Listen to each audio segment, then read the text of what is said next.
Hello, and welcome again to the International Soccer Podcast by Soccer Files Canada. I'm Kevin. And I'm Kira. Today we are doing Group F of African Cup 2023 qualifying, which is already underway. Yes, actually, we did a series at the beginning of the year when the African Cup 2021 was on in 2022. And that was done in January. So we'll be changing our format a little bit as a result. Rather than repeating what we podcasted there, we'll be providing a link in the show notes as well as the times at which each team is discussed in that podcast. So interested listeners can go to soccerfiles.captivate.fm. We'll give a clearer links at the end. You can just search Soccer Files Canada, Soccer Files with a PH. We'll talk about that at the end again. And if you click on the show notes, you can get links to the podcast and the times the teams are discussed. So in this group, it's only Algeria that was in that cup. So the previous podcast was only done for Algeria. Yeah, so that information is a more detailed World Cup overview for Algeria, and then a detailed look at the finals of African Cup tournaments, which we'll only cover briefly here. So this time we'll be focusing on African Cup qualifying campaigns and recent history. And then for the teams that weren't covered in that earlier set of podcasts, we'll do a more complete World Cup history here. Right. So we've divided basically the podcast into three sections. How about part one, Kiera? So part one, we'll look at who's in the group, which pot they came from, and some geographical information about each country. Right. And in part two, that's the longest part. It's a team by team overview with a quick review of their participation and major achievements, an overview of their African Cup history, and the main focus of this podcast, a deep dive into their African Cup qualifying history, and then finishing with a summary and a sense of their recent form. Added to this is a brief look at their players, especially who has been scoring for them. But then for Algeria, there's also a player podcast available that was done in January, which is kind of a deep dive into their players. Part three of this podcast will be a comparison of the teams through their head-to-head meetings and their FIFA and ELO rankings. And this will launch us into a discussion of their prospects and our predictions. And we can check how accurate we are by checking the first two sets of the 6-set qualification, which took place in June. And only one of us has looked at the results. So some predictions will be made, and then we'll see how accurate they are. Right. So you know what happened here? Yes. Okay, and I have remained in the dark just to make this podcast a bit more interesting. Okay, and then at the end, again, we'll provide the links to those who want to delve into more history on the teams, and that will be in the show notes. Okay, let's move on to part one then, the kind of the introduction of the teams. So the four teams are Algeria from pot one, Uganda from pot two, or Niger. Let's talk about the pronunciation, Kiera. What do you know? Well, the French pronunciation seems to be the main one that we can find. So Niger is what seems to be the most common, even for English speakers. Yeah, that's what I've found too. So we'll go with Niger, but I wonder if I will always remember. And that's pot three, and Tanzania is coming from pot four. All right, so let's do a little bit of geography for each of the countries. And I'll just say Algeria is a country in northwest Africa. Yeah, so it's actually first in Africa in terms of size at a little over 2 million square kilometers, and has a population of 44.7 million as of 2021, which is the 8th largest in Africa. Oh, okay. I didn't realize it was actually the largest there. Okay, next country is Uganda. So Uganda is like a small to mid-sized country in the central east part of Africa. It's got a size of 241,000 square kilometers, so 33rd in Africa, and has a population of 42.9 million. as of 2021, which is ninth in terms of population. Okay, and actually, it's not a very big country. It's right in the center of Africa, and it has Lake Victoria to the southeast there. So it seems like a fairly crowded country there, Kiara. Mm-hmm. And Niger may be the opposite. Niger is located in northwest Africa. Yeah, and is quite a bit larger. So it is a little over 1 million square kilometers. So the sixth largest in Africa, with a population of 24.1 million. So a lot bigger land, but a lot smaller in population. Yeah, I think a lot of that is Sahara Desert, right? Yeah, I think so. Okay, and finally, Tanzania. Tanzania is on the east side of Africa. Yeah, and so it's 945,000 square kilometers, so the 13th largest in Africa, with a population of 59.7 million as of 2020, so the sixth largest population on the continent. All right, and they actually border Uganda. They are on the south east of Uganda, so Lake Victoria is kind of between them for most of the border there. And I think it is time to do a quick comparison, just so we can see how they are in relation to each other. Yeah, I'll let you go through that. Oh, okay. So in terms of size, we saw that Algeria is the biggest country in Africa. To my surprise, Niger is the sixth biggest, so they're also quite large. And Uganda is fairly Tanzania also fairly large. They're 13th in Africa, and then Uganda is by far the smallest of them, the 33rd in Africa. In terms of population, Niger is the smallest with 24 million. Algeria and Uganda are very similar, both with about 43 million. And Tanzania is the biggest. Did you know that? No, I didn't. With 59 or almost 60 million.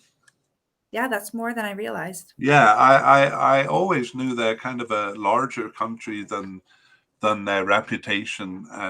They're not a huge soccer country, but I didn't realize that both Niger and Tanzania were that big in Africa.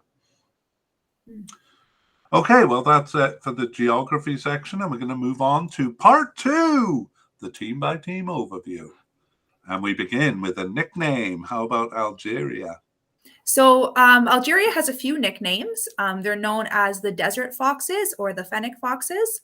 They're also known as the Green or the Desert Warriors. Oh, okay. Desert Foxes, I think, is the one I hear the most. And let's begin with an overview of their participation here. So Algeria first entered the African Cup in 1968 and the World Cup in 1970, participating consistently in each after joining. And how about achievement? So in terms of achievement, they have reached the World Cup 4 times, passing the group stage in 2014, and they've won the African Cup twice, in 1990 when they hosted, and in 2019. Right. Okay. Well, we're kind of giving it away there, but they did win a recent African Cup. Now, we won't go into detail on their World Cup because that was done in a previous podcast, and you can find a link in the show notes, but we will cover their most recent campaign in 2022. Yeah, so they received a bye in round 1 of 3. This is the preliminary round for the bottom 28 ranked teams. And so they were above that, so they didn't have to play in that first round. They then tied Burkina Faso home and away, but were then more consistent in winning all games against Niger and Djibouti and finished first in round 2 of 3. Yes, they did. And against Djibouti in that big 8-0 win, Islam Slimani scored 4 of the goals. On to the final round. Yeah, in round 3, they beat Cameroon 1-0 in the away leg of the final playoff, but lost by that same score at home. They seem to have won their spot in the World Cup on an extra time goal in the 118th minute. But then they gave up a goal in the 120th minute, allowing Cameroon to snatch the advancing spot on the away goals rule. Ooh, yeah, I'll bet you they probably thought it was going to penalties. What an ending to that game. It reminds me of 2010 in Egypt, where it was a kind of a similar, really tight finish to World Cup qualifying. That time they got through. This time it looks like they were the victims of it. Yeah. Okay, well, let's take a look at their African Cup history. Again, we won't do the overview because that was done in a previous podcast and the link will be available. So we're going to move right to their African Cup qualifying history in detail. And we've divided it into 3 sections here. The first part is the beginning until 1980. So here we go. The first qualification was in 1968, and it was a very good one, winning all games over Mali and Upper Volta. Upper Volta is now called Burkina Faso, and qualifying for that cup in 1968. But they would have to wait until 1980 for their next cup, despite coming close several times. They did well to get past Morocco in a tough first round in 1970, but fell to Egypt, undefeated in both legs, though, at home. In the next 3 campaigns, they were knocked out at the first step, falling to the sword of Morocco in 1972, Uganda, who they meet here, in 1974. That included a bye in round 1, and Tunisia in 1976. They made it past the first round with Kenya in 1980, but fell to Zambia, both teams winning 2-0 at home, but they lost then on penalties in the end. So the next... sorry, I made a mistake there. That was 1978, that last one to Zambia, not 1980. So 1980 is the next section. So kind of the next stage is 1980 to 2004. And in 1980, they received a bye in their first round and then beat Libya on goal difference in round 2. It was an inauspicious beginning to a second place finish in the cup and a string of successful qualifications until 2004, although disqualification left them out in 1994. 1982 featured crushing home victories, 5-1 over Mali and 7-0 over Upper Volta. They did lose 3-0 to Mali at home, but it didn't matter. 1984 saw them undefeated against Benin and Senegal for the third cup, earning top 4 finishes in the last 3 cups. Undefeated qualifications continued until 1990, where they hosted the cup and qualified automatically, and which they won to earn automatic qualification in 1992. 1994 was a good qualification, bested by Sierra Leone, who finished on top, but earning second and an advancing position. However, they were ruled to have fielded an ineligible player in the final game, a 4-0 home win over Senegal, so they were disqualified. They came back in 1996, the cup now expanding to 16 teams, and went undefeated in a 16 group, except for an away loss to the unlikely Tanzania. 6 draws, though, did see them finishing in second behind Egypt, but they advanced nonetheless. 1998 was less convincing, winning all at home, but only earning a draw on the road against Benin. Second place, good enough to advance there, though. The weaknesses borrowed in the cup, where they lost all games, and continued into the 2000 campaign, where they earned a record of only 2 wins, 1 tie, and 3 losses, fully 8 points behind Tunisia and tied with Liberia, advancing in second on a better goal difference. So that was certainly a dip in performance around the turn of the century, but they looked better in 2002, finishing first, even if tied on points with Burkina Faso. And in 2004, an easy campaign with Chad and Namibia. Tough times lay ahead, though, and I'll let you talk about those. Okay, yeah. So just the main takeaway there is that they qualified every time from 1980 to 2004. Even the year they disqualified, they won qualification and were disqualified after. So a very good run there. But as Kiera hinted, it got a bit worse after that. So let's look from 2006 to 2017.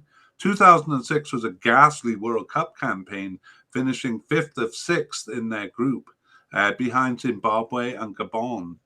That World Cup qualification was also the qualifier for the 2006 African Cup, so they suffered their first failure to qualify since 1978. And horrors of horrors, they also failed in 2008, finishing second behind Guinea with only the top team advancing. Their dramatic World Cup 2010 campaign I mentioned it, their memorable battle with Egypt was easily enough to qualify them for the 2010 African Cup, and they finished fourth there. But it didn't stop the rot, as they suffered their third non-qualification in 4 editions when they finished in a group in 2012 behind Central African Republic. It was a really inconsistent campaign. They beat winners Morocco at home, but tied Tanzania and finished behind Central African Republic.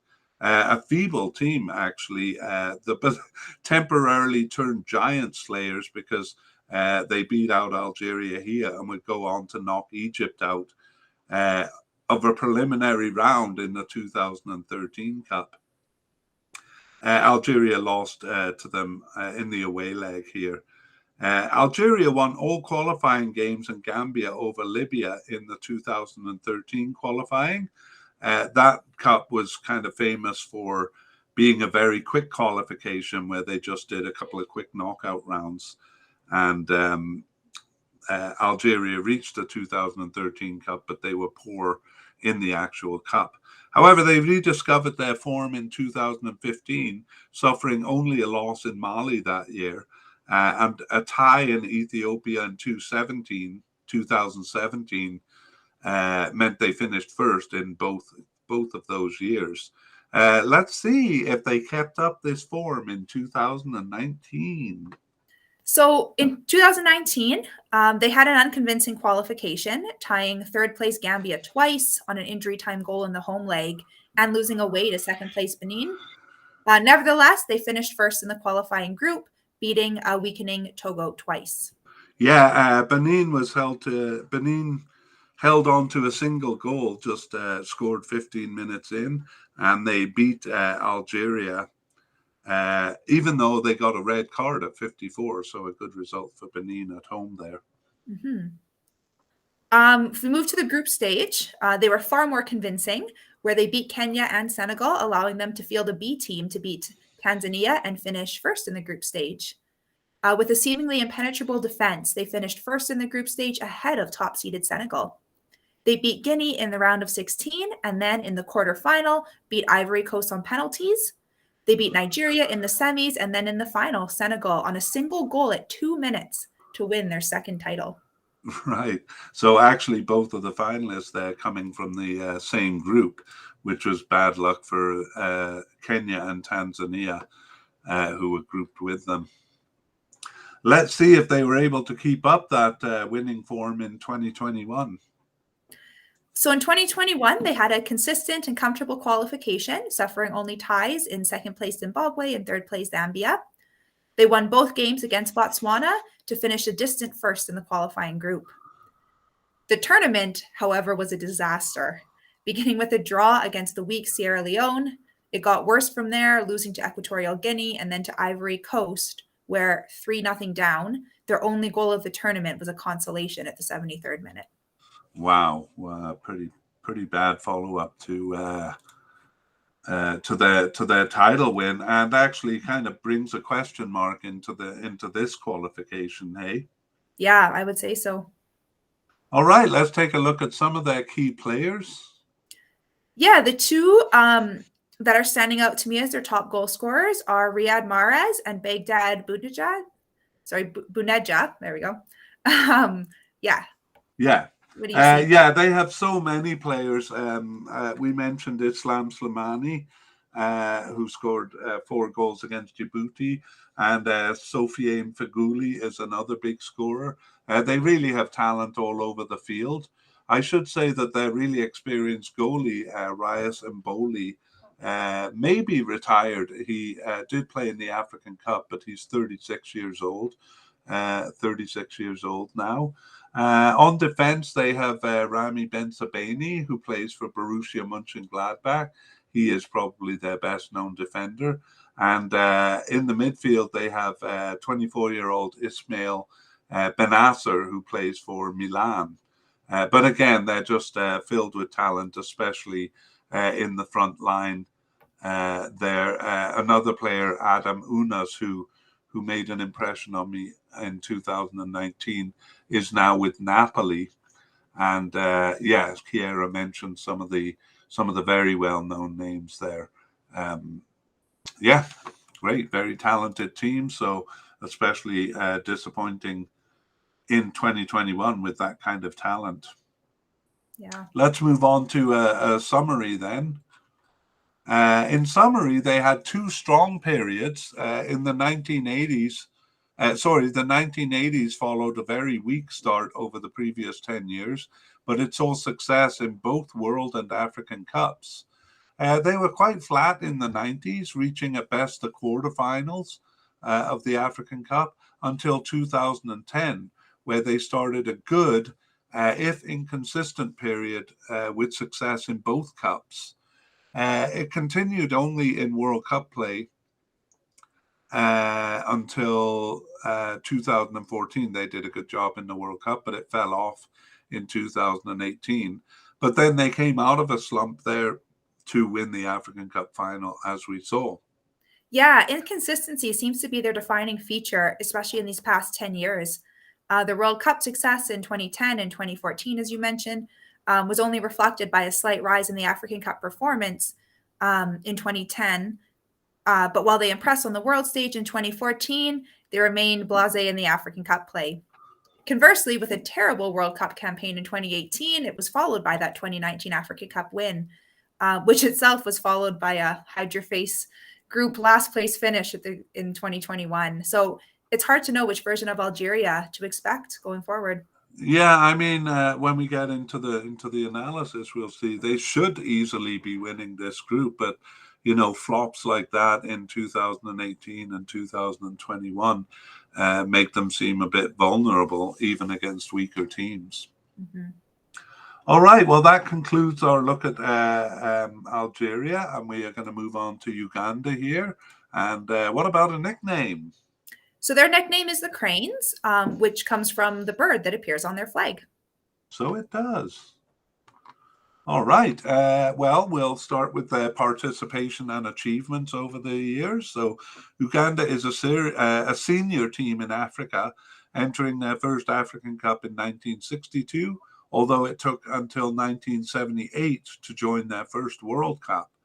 Their participation in both was patchy until as late as the 1994 World Cup, from which they withdrew. But they did have a long string of consistent participation in African Cups from 1965 to 1978, before withdrawing twice in the early 80s and once in 1990. But from 1992, they have been consistent in participation in the African Cup, and from 1998 in the World Cup. In terms of achievement, Uganda has never qualified for a World Cup and have only twice reached the final round of World Cup qualification. Their long history in the African Cup has seen qualification for only 7 of the 27 editions they entered. And their best results are 4th in 1962 and 2nd in 1978.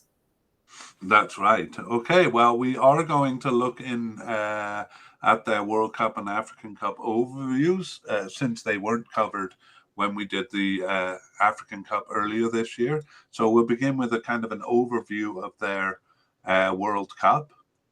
And actually, they're far from reaching the World Cup and have only made the final round twice.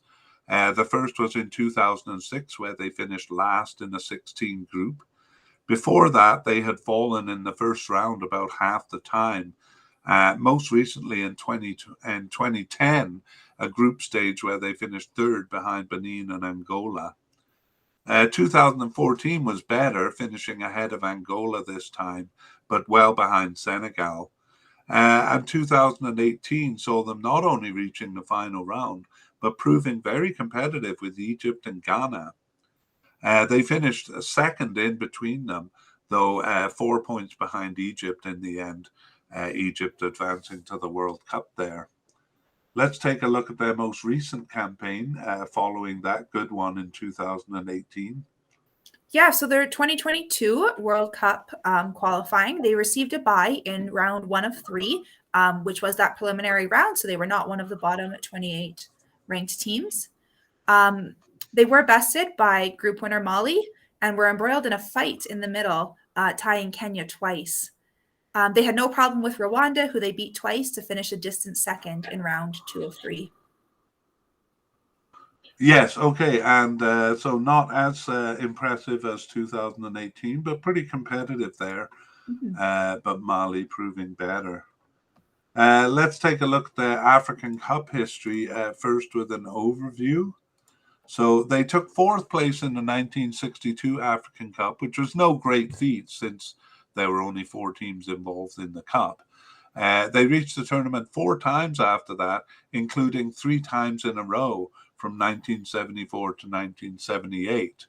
They were knocked out at the group stage in the first 2 of these, the cup seeming a bit too rich for them as they earned only a single draw over those 6 games of 2 cups. However, 1978 saw them not only passing the group stage in first place ahead of Morocco and Tunisia, but beating Nigeria in the semi-final and reaching the final, where they lost to Ghana. I believe Ghana was hosting there. So really good success around that time. Actually, that success tracked the rise and fall of General Idi Amin in 1979. And following his fall, they withdrew from the following 2 competitions. Despite consistent participation after that, it took until 2017 to reach the cup again. But they proved weak at that level in 2017, earning only a draw at the group stage. So that's an overview of their African Cup. And we're going to look into detail in qualifying, which is kind of the focus of this podcast. So I'll do section 1 from the beginning until 1978. So their first qualification was in 1962 when there were still few teams competing. A single knockout with Kenya was all they had to do to reach the cup that year, and they did. However, they made a meal of it, each team winning 1-0 in the away leg, which is pretty rare in Africa. The procedure at the time was to draw lots to decide a winner. But interestingly, both of them requested made a request to CAF asking for a game because they preferred to settle the matter on the field. And it seems like that set a precedent, and that was how ties were decided after. And they were given that permission here, and Uganda won 2-0 to qualify. Somehow they finagled to have that game played in Uganda, so that gave them an advantage. Okay, in 1963 they withdrew, and in 1965 they were part of a group qualification, which is a bit unusual for this time. Usually before 1992, it's kind of a 2-team knockout. Kenya was disqualified, blamed for fielding players that had already played for Uganda. Interestingly, Kiera, they're disqualified for this tournament too. Anyway, Kenya was disqualified, but Uganda proved no match for Ethiopia and Sudan and finished behind them. The Cup expanded from 4 to 8 teams in 1968, and Uganda beat Kenya in a preliminary. Having lost to Egypt at home in the first leg of the next round, they benefited from Egypt withdrawing and thereby reached their second Cup in 1968.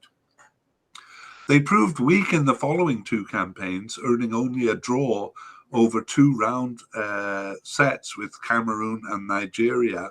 Sorry, not Nigeria, Cameroon and Zaire.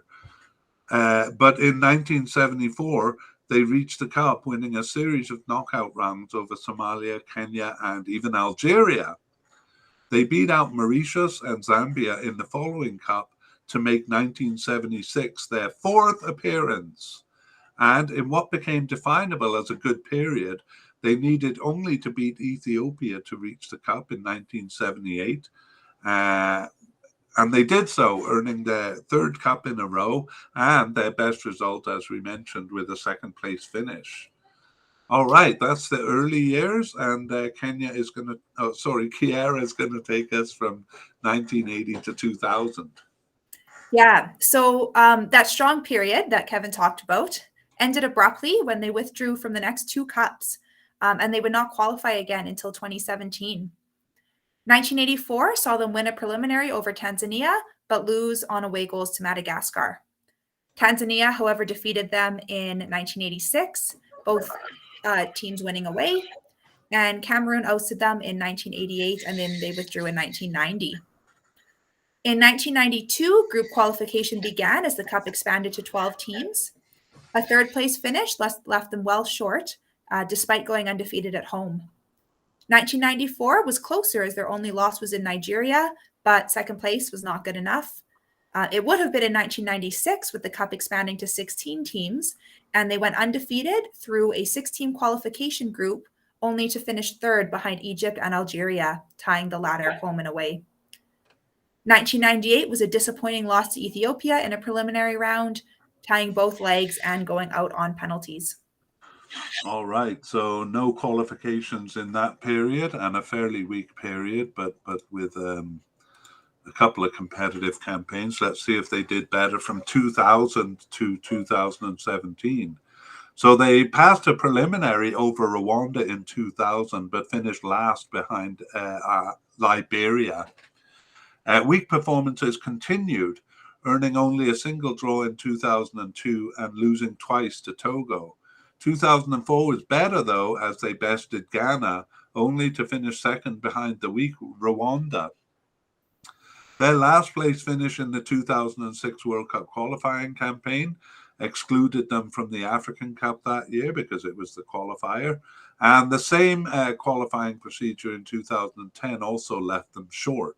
In the middle in 2008, though, they won all home games and earned 2 out of 3 draws on the road for a solid second place. Unfortunately, it wasn't good enough, and only first place Nigeria advanced. 2012 was also solid, but the same result, a second place finish and just a point behind Angola, but Angola was the only team that advanced.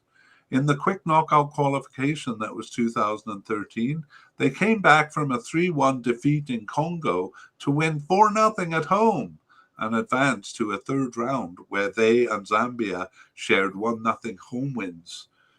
It went to penalties, and it took 20 penalties to decide the matter. But in the end, Zambia won 9-8. Most of those penalties being scored, it seems. Oh. By this point, they were unlucky to have not reached a cup, not reached a recent cup. But 2015 seemed to take them further away as they finished third in their group. However, 2017 did yield results. Bested by first place Burkina Faso, they won all other games over the weak Botswana and Comoros, and this time second place was good enough to qualify for the Cup. So let us see if they kept up that form in 2019. They qualified in 2017 for the first time since 1978, but would they be able to keep up that form? Yeah, so in 2019, they were bested in qualifying by second place Tanzania, but won both legs against Cape Verde and Lesotho to comfortably finish first in the qualifying group. They had a great start in the Cup with an upset win over the Democratic Republic of Congo. An exciting game saw them tying an equally well-performing Zimbabwe, but they finished second in the group stage, despite losing to host Egypt, who they finished behind in their third game. Yeah, just to jump in with one comment on game 2 there, Uganda and Zimbabwe, it was a thrilling game, really good to watch, but one of the parts that made it exciting was so many missed opportunities, gaping opportunities in the second half, missed by both teams. Okay, on to the final stages. Yeah, so in the round of 16, they were competitive with the eventual finalist Senegal, but they did lose that game. Right, of course, because Senegal made the final. All right, so actually a good showing there, reaching the round of 16 in 2019. Let's see how they did in 2021. So in the 2021 qualifying, they tied group winner Burkina Faso away in their opener and went undefeated at home, tying them again and then beating Malawi and South Sudan. They only needed a draw in Malawi in the final game, but lost to finish third in the group stage. So Yeah, disappointing for them not to reach the cup again, as their second place seeding suggested that they should have. Yeah, I mean, away games are always kind of tough in Africa. So even though Malawi is a weaker team, it's not really a surprise that they would lose in Malawi. But too bad they could have made it to what that would have been 3 cups in a row, right? Yeah. Okay, well, let's move on to their players, a look at their players, and any outstanding players for you there, Kiera? Main scorers, I'm seeing Emmanuel Okwi and Farouk Umaya. Yeah, those are actually both familiar names to me. Interestingly, Faruku Maya, well, he's registered with Lviv in the Ukraine, so I imagine he'll have to find another team there. Meanwhile, Emmanuel Okwi, to my surprise, is despite being only 29 years old, is playing in Rwanda. So I thought he would kind of be with a bigger country. Maybe one other player to mention is a veteran. I thought he was a defender, but he's listed as a midfielder here. Khalid Aucho. I got a fun story about him. You want to hear? Yeah. I think it was in the 2019 African Cup. He was going up for a header. I can't remember against which team it was, but I kind of remember it being right in front of his own box. And a high ball was coming over, and he was going up for a header. And 2 players, huge players from the other team, came in and crushed him. And I had to laugh because it's a nominative determinism. Nominative determinism means when your name takes on greater meaning. Khalid Oucho, so kind of ouch, getting crushed between 2 defenders. I'm amused by that story. Just as an overview of their team, they do have players kind of playing all over the world. None of them with really big teams. Actually, Khalid Aucho is one of the few who actually does play in Tanzania. Most of them play in Uganda, which seems to have a bigger league, but they do have players with kind of smaller teams in England, one in America, one in Egypt there. Actually, a couple of them play in America. And we mentioned teams like Lviv in Ukraine, which is not a top team. One in Algeria too. So they do get around, but I would say even the players we mentioned are not really big names there on kind of an international level. And that is Uganda. Let's go to a summary. Like most African teams, they're strong at home, but it's actually particularly so in their case. They often go through qualification undefeated at home. Their few losses are more at the hands of middling teams, actually, like South Africa, Togo, Rwanda, teams like that. And they tend to do better against big teams like Tunisia and Egypt. Amazingly, I'll finish that list because it describes every loss they've ever had at home. South Africa, Togo twice, Rwanda, Tanzania, Kenya, Zaire, and Angola, the only teams they've lost to at home. And their recent improvement could be put down to better form on the road. So it seems to come down to road performance with Uganda. Yeah, they have been growing more competitive in recent years, and we're on the verge of reaching the African Cup for 3 editions, until doing so in 2017 and 2019. They looked out of their league in the 2017 finals, but passed the group stage in 2019, beating the Democratic Republic of Congo. They rarely reached the final rounds of World Cup qualifying, but did so in 2018 and were very competitive, finishing ahead of Ghana. So this suggests improvement, which may see them challenging teams at the top level. Yeah, well, they reached a couple of African Cups recently, and so we may see them more in the expanded edition. All right, that's the end of Uganda, and we're going to go on to Niger. How about a nickname? So their nickname, I'm not sure if I'm pronouncing this right, but Mina, which is a kind of antelope. It is, yeah. Actually, I acted like I knew that, but but I didn't. It's news to me.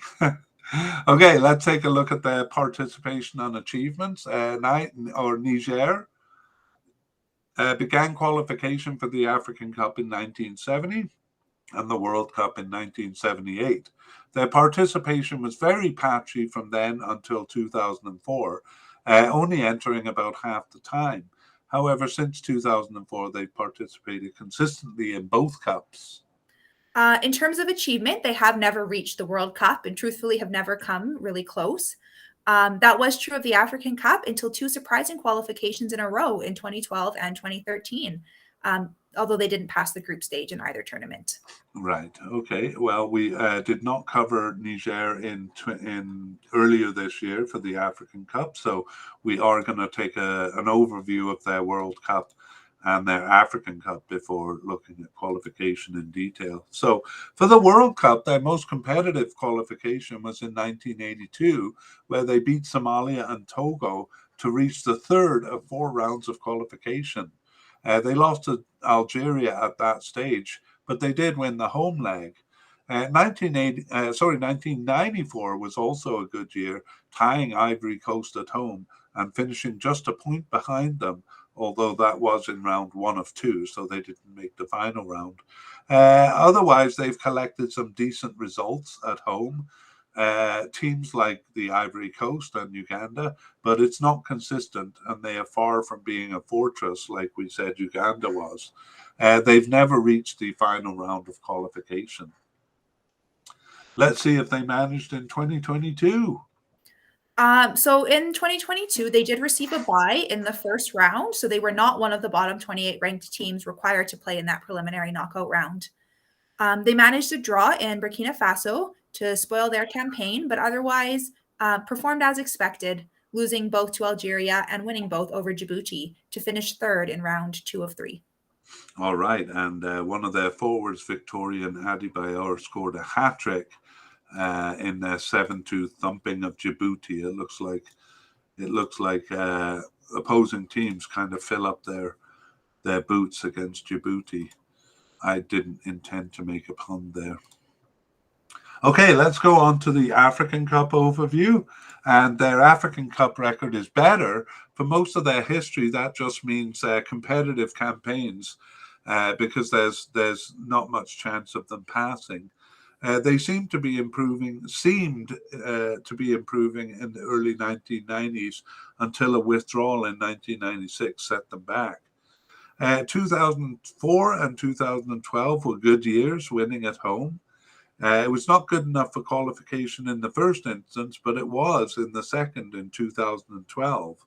The 2013 qualification was lucky to a degree, and they've been less competitive since. So let's look at their qualifying in detail. And we'll begin with the period from 1970 to 1990. So they first entered in 1970, and they completed 3 of 4 competitions before dropping out of 6 of the next 7. The first was an ugly roller coaster ride. They were gifted the first round when Nigeria withdrew, but then they were slaughtered by Ghana 6-0 away and 9-1 at home. Despite losing all games in 1972 and 1976, the scores were less embarrassing than those against Ghana. 1984, their only qualification campaign over the next few years, saw them earn a tie against Senegal at home. Campaigns resumed in 1992 after an inconsistent period of attendance. 1992 being the expansion of the Cup to 12 teams and a group stage qualification structure. So we'll look at how they did that year from 1992 to 2012. So they returned in 1992 to earn 3 wins out of 6 in their group and a third place finish in the single qualifying round.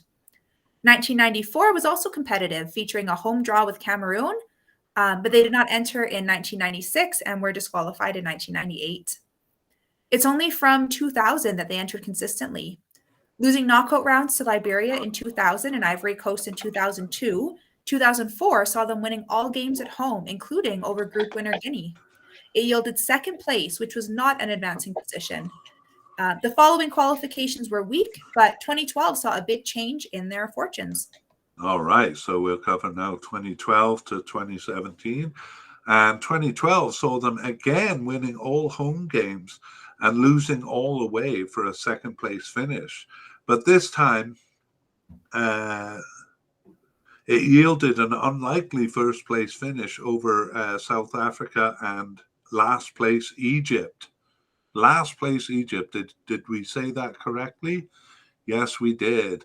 Interestingly, a miscalculation by South Africa led them to believe a draw would be enough in their final game with Sierra Leone.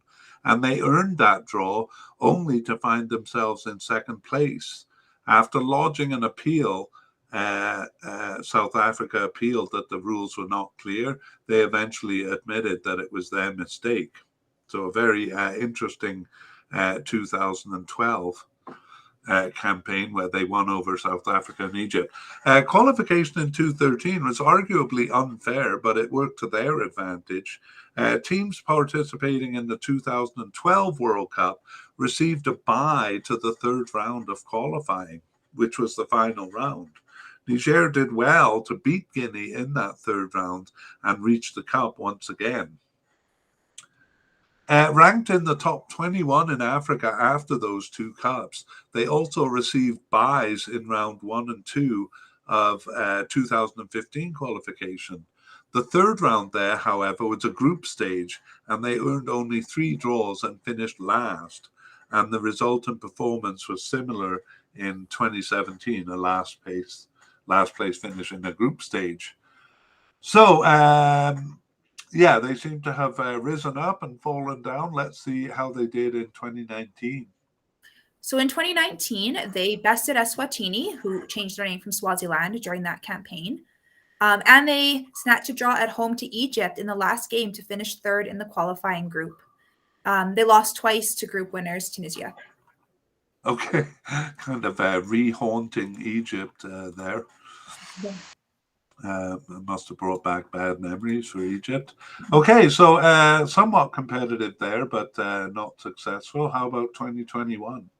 So 2021, they were perhaps overrated as the second seeded team, and it did prove so as they managed only a home win over Ethiopia.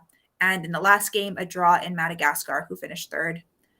They lost both to group winner Ivory Coast to finish last place in the qualifying group. Yeah, well, they didn't do well themselves, but they did act as a spoiler. They spoiled Madagascar's excellent opportunity to reach the finals.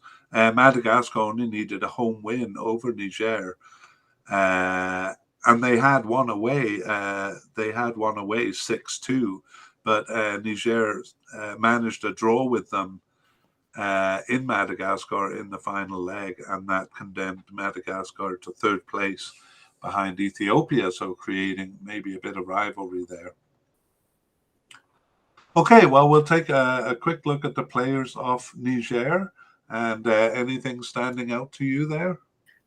Victorian Adebayor is the name that stands out as their key goal scorer. Yeah, I got to say, I'm not that familiar with this team. He actually plays in Niger, which again is a bit of a surprise because he's 25 years old. And he has 17 games in 46 caps, which is a pretty good record. But unlike a lot of other players, he plays in Niger. They have quite a few players playing for fairly big teams. They have a young goalkeeper who's 19 years old who plays for Anderlecht in Belgium. And they have a few players for smaller teams in Spain and really for countries all over the place. Monastir is a fairly big team in Tunisia, and they have Yusuf Umaru who plays for them there. And Al Faya is a fairly big team, I think, in Saudi Arabia, and one of their forwards, Amadou Moutari, I'm not sure if he's on the list of recent scorers there. Oh yeah, they're in 2019. He plays for Al Faya in Saudi Arabia. So surprisingly, they have kind of players spread out through all the world. I'd say about a third of them play in Niger. All right, that's our quick look at players. And let's go to a summary. Okay, so in summary, they've had little glory in their career outside of that 2012 campaign, the qualification campaign, especially with the finishing ahead of South Africa and knocking out Egypt, and the residual of reaching the Cup in 2013. Beyond that, though, success is measured by basically not finishing last in a group or at the game level in picking up a few points in every campaign. Maybe who they take points off is really the measure of success there, and any away points are good for Niger. Yeah, as you said, following that amazing qualification in 2012 and that success in 2013 over Guinea, they have finished bottom of their group 3 out of 4 times. Only in 2019 did they stay off the bottom, and that was as much because of the weaknesses of Eswatini. So they can't be taken for granted, though, as recent ties and not at home to Cameroon and Burkina Faso, and is something Egypt is well aware of. Right. Okay, yeah, a bit of a bogey team for Egypt. Let's move on to Tanzania, the fourth team, and we'll begin with their nickname. Yeah. So again, I'm not sure of pronunciation exactly, but Taifa Stars, which is Swahili for country, and they're also known as the Kilimanjaro Stars. Right. Okay. And Tanzania joined World Cup play in 1974, but then withdrew from the following tournament. They missed 2 in a row from 1990 to 1994, but they have participated consistently in the World Cup from 1998. They withdrew from their first entry into the African Cup in 1968 and went on to withdraw from 5 tournaments up till 1994. Sorry. From 1996, though, they have never failed to complete a qualification. In terms of achievement, they have never reached the World Cup, nor even the final round of qualifying. In the African Cup play, they have reached the Cup twice, and in both cases, they were knocked out at the group stage. They are a large nation, as we mentioned at the beginning, of 61 million people, the fifth biggest country in Africa. So they can be considered underachievers. Yeah, definitely. I was shocked when I first realized what a big country they were. So uh, a country that size normally is doing a lot better. Let's take a look at their World Cup overview because we didn't see them in 2021. We didn't cover them in those previous podcasts. So from 1974 until 2010, they did nothing better than making it to the second round knockout. Since then, since they have dropped out um, of an almost completed group stage in 1994, 2010 became their first group stage, as well as their most competitive performance, which included a home draw against Cameroon. 2014 was also good and featured a win at home over Morocco. In both cases, though, they failed to reach the final round of qualification, and they haven't done so throughout their whole history. Let's see if they managed in 2022. So in 2022, they were among those bottom 28 ranked teams required to play in that first round, the first of 3, which was a preliminary knockout round. Their FIFA ranking was 137th, while Burundi was ranked 148th. So it was predictably a tough preliminary round battle, tying both games, but winning on penalties. As the 4th seed team, they started well with an away win against top seed Democratic Republic of Congo. And in fact, they were undefeated on the road, beating Benin and tying in Madagascar. However, their home form was poor as they beat Madagascar but lost the other 2. And so they finished 3rd in round 2 of 3, well ahead of Madagascar. All right. Well, that's really unusual to win all on the road. And Tanzania is good at home. So if they had just managed to do well in some of those home legs, they would have been in good shape. Mm-hmm. Okay, let's take a look at the African Cup. And actually, for the overview, the achievement section above covers the main points covers the main points. We've already said it. And all the other relevant information is in the qualifying that we're going to do in detail below. So we'll just maybe move on directly to look at their qualifying in detail. So the first section is 1968 to 1990. As mentioned above, they withdrew from their first entry into the African Cup in 1968. They actually beat Mauritius in the opening round and then withdrew from round 2 of 2. 1970 also saw them win a preliminary, this time over Kenya, but they lost both legs to Ethiopia, who was strong at that time, in the following round, the final round. A preliminary win in 1974 over Ethiopia, though, was their only further success in the 1970s. But they went out to Zambia in 1972, Mauritius on penalties in the second round of 1974, and Egypt in 1976. And then in 1978, they withdrew. But they were back in 1980, and actually they reached the Cup for the first time. That campaign involved trading home wins with Mauritius in round 1 and going through on goal difference, and then besting Zambia in round 2. If that meant an improvement in strength, though, it wasn't followed up in 1982 when they withdrew. A string of first-step knockouts followed to Uganda in 1984, who they beat in a preliminary the following campaign, only to withdraw afterwards. And then they went out to Sudan and to Swaziland in 1990, who they tied twice and lost to on penalties. All right, so that brings us to 1992 when the Cup expanded and became kind of a group stage thing. 1992 to 2010 by Chiara. Yeah, so as you mentioned, 1992 did see that those 12 teams in the group rounds as that main system of qualification. So Tanzania went undefeated at home in the first group round, but only one win and losing all 3 on the road, which did mean a last place finish. They withdrew in 1996, but came back. Sorry, I think they withdrew in to win 4 of their 5 games. 94. Yeah, that makes sense. There we go. And then they came back in 1996 to win 4 of their 5 home games. However, they lost all other games to finish 4th of 6. 1998 was a middling campaign for a last place finish, which descended into a poor period. They were knocked out at the first step.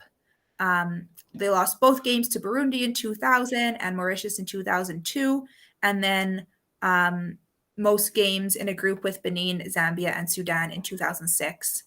So their performances in 2006 and 2010 World Cup qualifying campaigns, which acted as the qualifiers for the African Cup those years, did not earn them an entry.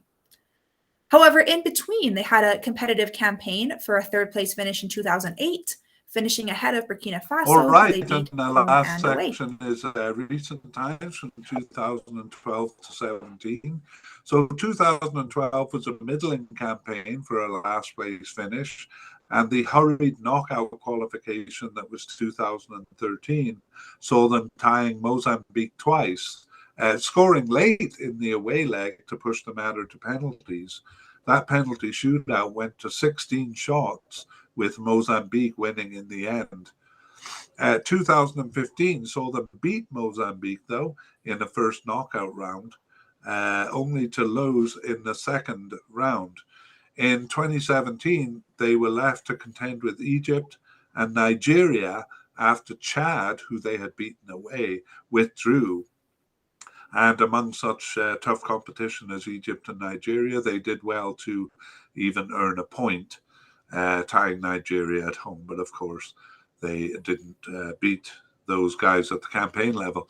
After such a long, flat, and sometimes even feeble run of campaigns, was any success in the cards for Tanzania in the recent tournaments in 2019 and 21? Chiara?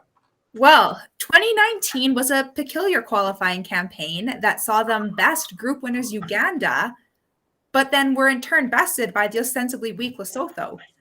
They exchanged home wins with pot one Cape Verde, who finished last. This makes more sense in terms of home and away, suffering only one tie at home while earning only 1 point on the road to finish second in the qualifying group.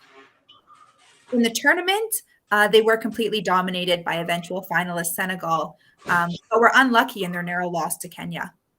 They also played better against eventual winners Algeria than the scoreline suggests. So they were unlucky to be grouped with two finalists and did finish last in the group stage. Yeah, but reaching the cup was probably the achievement there. Let's see how they managed in 2021. So 2021, they went undefeated at home, suffering only a draw with group winner Tunisia. But they did lose all on the road to finish third in the group stage behind Equatorial Guinea, but surprisingly ahead of Libya, who was seeded second in the group. Yeah, and I just want to point out a kind of an interesting exchange with Equatorial Guinea here. They came from behind, so they won the home leg 2-1, where they came actually from behind and scored the winning goal in injury time at 90+2 to win the opening game. But then in the away leg, Equatorial Guinea secured their place in the finals actually by scoring the only goal of the game at 90. So they kind of exchanged late goals, which affected their fortunes there. All right, let's take a look at some of their players. Anyone standing out to you there? Yeah, Mbwana Ali Samata and Simon Nsuva seem to be their top scorers.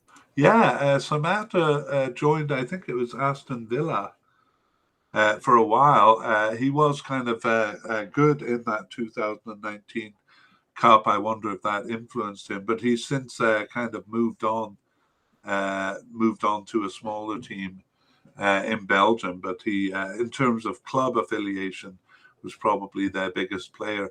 They generally, most of the players, I'd say about 80% of them, play in Tanzania, but they do have a couple of players out there. So they have a 20-year-old defender named Haji Noga, who plays for Portsmouth in England, and there was one other one. Let me see. Yeah.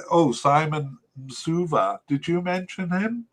Yeah, he's one of their Yeah. top scorers. I particularly like him because his middle name is Happy God, which is very charming. He plays for Wydad. That's a fairly big team in Morocco.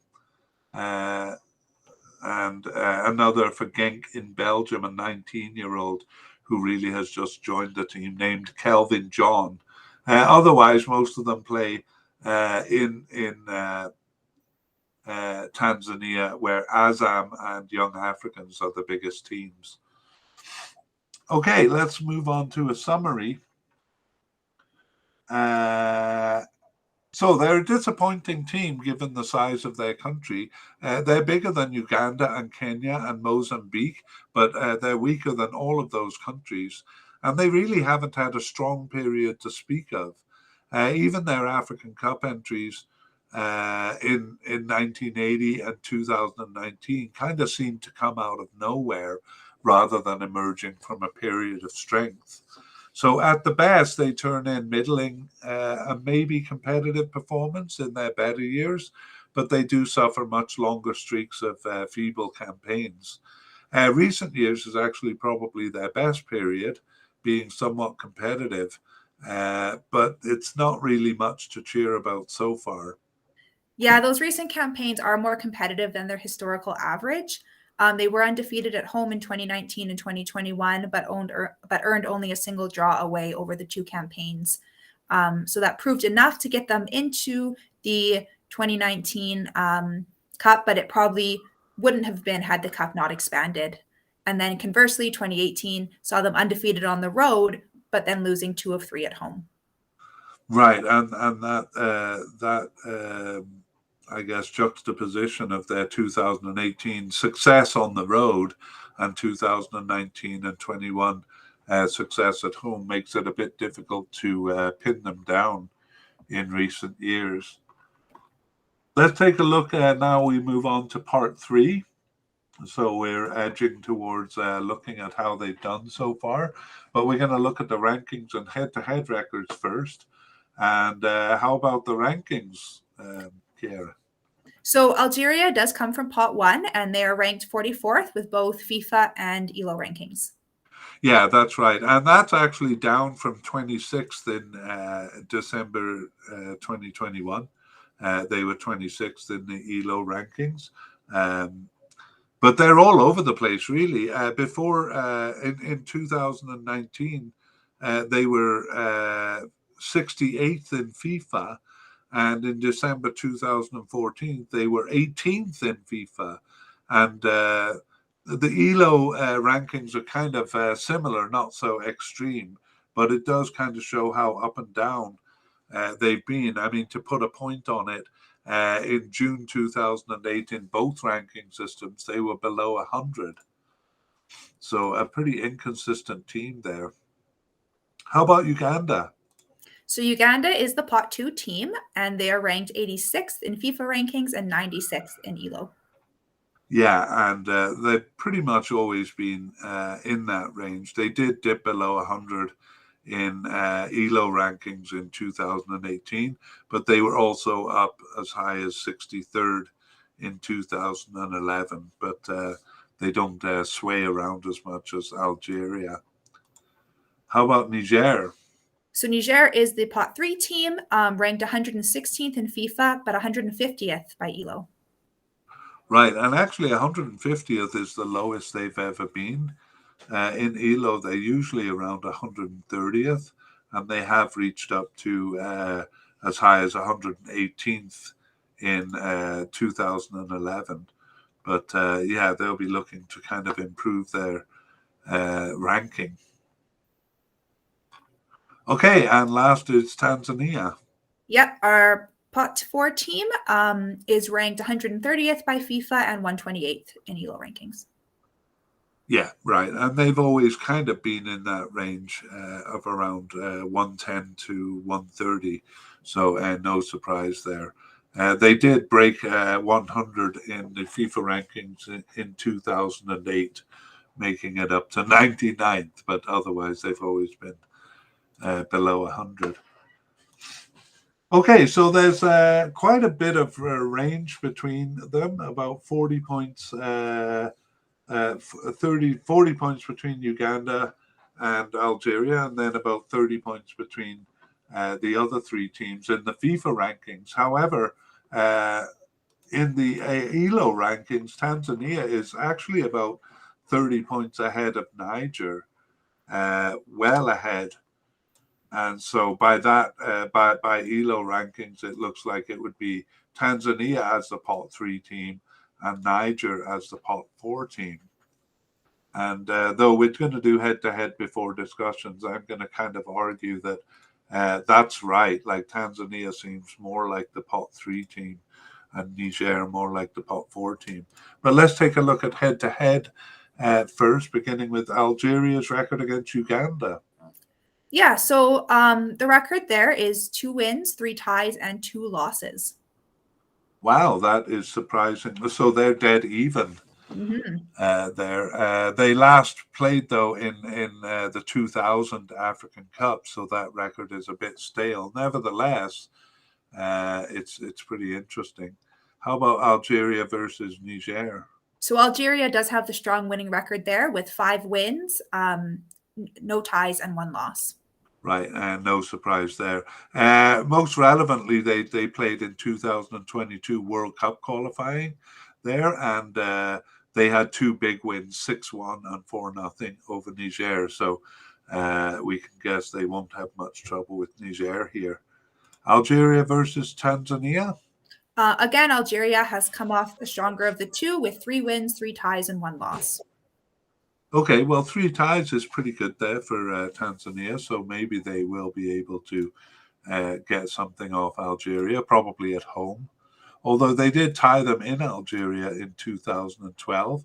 And their most recent meetings were both in 2018 and 2019. So the record there is 2 wins for Algeria and 1 draw in Tanzania. Okay, how about Uganda and Niger? So the record is 2 wins, 1 tie, 1 loss. Right, their last meeting was in 2010. They might meet in a local cup, but we're just looking at major competitions here. Uganda and Tanzania, the neighbors. Yeah, quite a few meetings. So 4 wins, 3 ties, and 3 losses. Oh, that is pretty tight. So Uganda just edging it there with one extra win. All of those were actually in the 1900s, except for one meeting in 2019. And if you remember from our discussion above, Tanzania came out ahead there, tying in the first game and winning 3-0 in the second. So that's their most recent head to head. How about Niger and Tanzania? We have no records. They haven't met. Oh, okay, in major competition. All right. Well, we're going to move on to a bit of discussion and predictions. So I'd say this is a pretty interesting group because of its unpredictability. You got to have Algeria as the favorite, but they are coming off that embarrassing group stage exit in 2021. And it's not the only time that kind of thing has happened. They were really surprisingly weak in the 2018 World Cup, so they might be vulnerable here. Uganda, who has an even head to head with Algeria, could be a threat. And Niger and Tanzania are capable of strong campaigns. And Tanzania's recent form, as I said, puts them for me ahead of Niger. And I think they're capable of taking maybe some points from the top teams. Yeah, as you said, Algeria didn't just lapse in the 2021 African Cup, but do tend to do so from time to time. Imperia's form is possible, but it can't be relied on. And unless they rediscover that here, they are sure to drop some points, especially away. And they have dropped points to all of these teams and do so in a majority of their meetings with Uganda and Tanzania. So finishing second would be lapseful enough, although it is hard, though not completely out of the question, to see them fail to qualify. Yeah, well, the top two teams advance, so it would be a bit of a shock if they came third. Yeah. But I think definitely they're going to drop some points on the road. All of these teams are very strong at home. Yeah. And Uganda and Tanzania are both in better form relative to their historical average. Both reached the cup in 2019. Tanzania bested Uganda there, as we just mentioned, but Uganda did finish first. Uganda has the better record against Algeria, so it seems more likely to challenge for first or take second place. Yeah, I mean, it would be a very good campaign for them to finish first, but putting in a good challenge would be good. To me, Niger seems the weakest team, though, despite Tanzania being from pot four. Elo definitely seems correct. And it's a 32 places that they have Tanzania ahead of Niger. Kind of a shocking difference between the two systems. But as you showed us, they've never met head to head. So it's hard to tell. Niger's form is not as good coming in. Tanzania were competitive in the last few campaigns they had. But we do know Niger is capable, having won, reached the African Cup in that amazing qualification in 2012 and in the Cup after. So,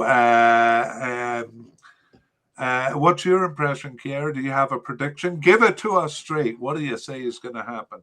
Well, I have to agree with you. I think Algeria, Uganda, Tanzania, and Niger is how it's going to end All up. right. Well, that would upset FIFA rankings and be good for Tanzania, but yeah, I'm the same way, and I see actually second place as the most contentious there. There is a chance of Uganda upsetting Algeria, but I think there's a stronger chance of Tanzania upsetting Uganda, and I just don't think Niger are going to make a big impression despite taking some home points here. So we're going to move on to kind of an exciting part of the podcast and look at the first four games to see to predict and then to see how it's progressed so far. So we have Niger at home against Tanzania. So for me, I think this is where Tanzania will prove uh, that they are the pot three team. But all teams in Africa are strong at home, so I think a draw may be as much as they could get out of this, and that would be pretty good for Tanzania. I'm going to say 1-1, slightly favouring Niger, the home team, although slightly hoping for Tanzania to prove themselves. Do you have the score there? I do. It was indeed 1-1. Woo! I feel good about that. Okay, so 1-1. That gives Tanzania definitely a bit of an advantage, having earned a point away. Algeria and Uganda. Well, we have talked about kind of Algeria being vulnerable and flopping, but I don't think they're going to do that at home here. It may go the other way where they come back from that 2021 disappointment and show how strong they are. But at home, I don't think they're going to lose. I'm going to say 2-0 Algeria. You are right again. Oh my God. On a roll. I swear I have not looked at these scores. Okay, well, that puts Algeria in first place after the first round. And now we go to Uganda and Niger. I think this is going to be a fairly easy win for Uganda. So I'm going to say 2-0. So a bit of a surprise with this one. Uh-huh. A 1-1 draw. Ooh, well, that's a good comeback for Niger. Yeah. And I mean, I guess Uganda's problem maybe is taking too many ties at home in games that they should be winning. So that's kind of bad for them. Mm-hmm. We'll really test Algeria's consistency here in Tanzania, who are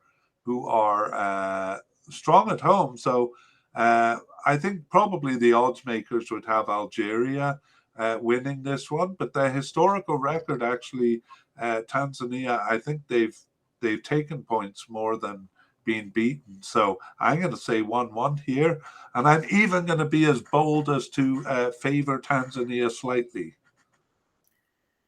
Well, as it turns out, it was a 2-0 win for Algeria. Okay, well, that would be kind of expected, and a good show of consistency for Algeria. So they're already off to a great start in this group. Do you want to tell us what the standings are after these two games? Yeah, so unsurprisingly, Algeria is on top with 6 points.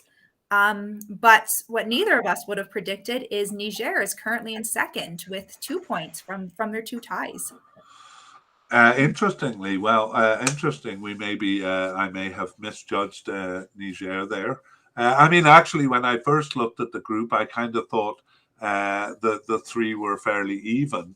But then after going through all the stuff, I began to differentiate them. But maybe my first impression of I'm trying to make I sound like I'm trying to make myself sound smart. I'm not trying to do that. My first impression, just on a quick look, was that they were fairly even, and it may turn out to be that way. Yeah. And I mean, right now, Niger with their 2 points, it's only just ahead of Tanzania and Uganda, who both have 1 point right now. So. Yeah, that's true. So anyway, I think having looked at the results here, I think ties, a lot of these kind of third tier teams are kind of defined by ties. Like they do go undefeated at home, and their success comes down to whether they can convert those ties into wins. So that seems to be what's happening here. And probably that the team that does manage to do that will be the team that finishes second behind Algeria, who seem well on course to finish first. Yeah. Great. Well, that brings us to the end of the podcast. And we said we'd give a little information about how to reach those previous podcasts. So if you look at the show notes, you will see that there are links to the games, and also, there are links to the podcast, and also the time when we talked about that team. And all that can be found at soccerfiles.captivate.fm. Soccer Files is spelled soccer and files with a PH instead of an F. So Soccer Files. And if you just search Soccer Files with a PH, Canada, Soccer Files Canada. You should be able to find us that way. And that is it. Thanks for joining, Kiera. Thanks for having me here. Okay. And hopefully we'll see you for a future podcast. And all the best. You too. Bye-bye. Bye.